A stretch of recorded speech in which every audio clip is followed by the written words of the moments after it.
Welcome to Slide Egg. In this video, I'm going to show you how to add a placeholder in PowerPoint. First, open your PowerPoint presentation. Once it's open, head over to the View tab and click on Slide Master. On the right side, you'll see all the master slides.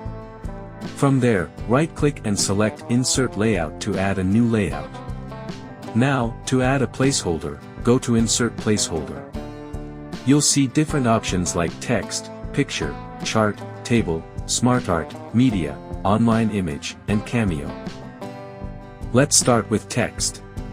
Select it, drag it onto your slide, and type your content into the text box. If you want to add a picture placeholder, go back to Insert Placeholder, select Picture, and drag it onto your slide to create a space for images. You can do the same with other options like charts or tables. Once you've set everything up, close the Slide Master and go back to your presentation. Click on New Slide, and you'll see the layout you just created. Now, you can add your image or text by right-clicking, copying, and pasting it into the placeholder.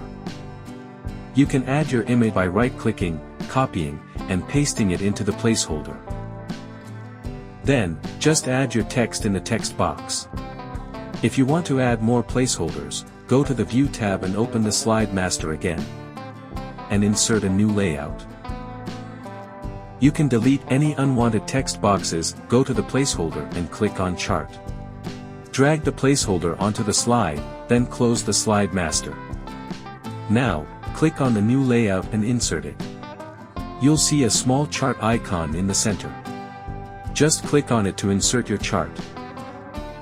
If you want to add more, it's the same process.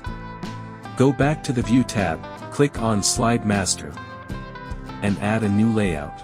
Then, click on the placeholder and choose Online Image. Drag the placeholder onto your slide and duplicate it twice.